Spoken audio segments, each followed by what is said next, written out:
Alright, welcome back everyone. So in today's episode we're going to be taking a look at 3 different companies all related to artificial intelligence. Now before we jump into today's video, I just want to talk about our sponsor, which is that of Curve. Curve is a platform that I've used solidly for the last year, and it allows you to connect to other bank providers that you may have or any credit cards. And so with a single card you can switch between all the other cards that you may hold.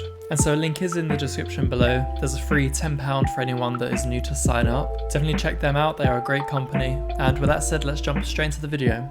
And so there's many different companies out there that are using artificial intelligence to their business. Sometimes that can be in the form of improved efficiency, but there's also some companies out there that are 100% AI. And so they're trying to improve the efficiency within their space, minimize as best as possible the need for human interaction, just to drive that level of efficiency. And so when it comes to AI, there's a range of different companies that use different tools to help make their business more successful. For a lot of companies, it's the driving factor for the technical innovations that they are creating. We have the likes of self-driving cars, high-tech or quantum computing, a whole host of enterprise solutions out there, and robotics, just to name a couple of sectors. And so depending on the company, they may be utilizing artificial intelligence by a variable amount. If we take a look at the likes of Google, they use it quite extensively for some of the areas that they are tackling, such as speech recognition, etc. But there's other companies out there that will utilize AI 100% of the time, just because that is how they're able to solve certain solutions. And so the first company I'm going to be taking a look at today is that of C3 AI. And so taking a look at the different AI models they have, we can see they have 4.8 million. And so the way that these models usually work is that you have a set of training data with known results, and then you tweak the actual underlying model, and then from there you have the inference stage. And so you test it on a piece of information that's unknown, and the goal is that the AI model is able to predict a sensible outcome for that unknown input. And so there's different models for different use cases out there.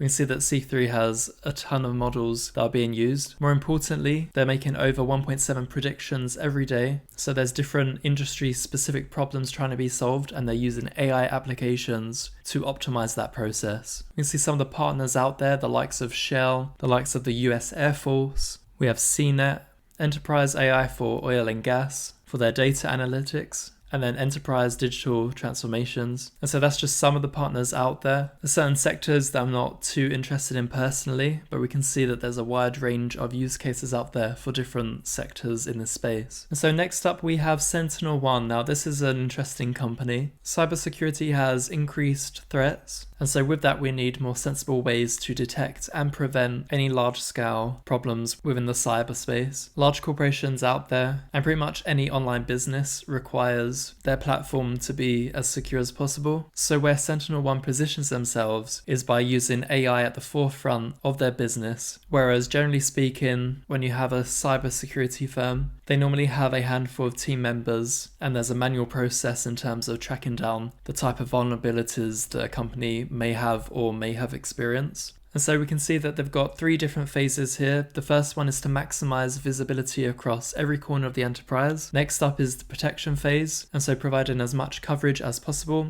And then the final stage is to automate the response across the entire ecosystem. Now I should say, for all the companies that I've been mentioning, I don't actually hold any stock. I'm very much in the research phase, looking at types of AI companies that I can invest into. I definitely believe that any type of cybersecurity firm must have a form of AI in use to help grow their platform and to protect the different clients that they have. And so the leader in this space will have more or less 100% AI running their system. A lot of companies will become increasingly dependent on a certain type of security firm, and SentinelOne can definitely lead that space. And then the final company that I'm going to be talking about is that of Nvidia. Now of course there's so many other companies out there, the list just goes on, but any type of company or any type of product that requires the likes of a GPU or graphics processing unit, when it comes to building and testing these chips, there's a whole range of AI techniques that are used to power the chip. And this is because the GPU acts as the brain. And so AI is definitely at the forefront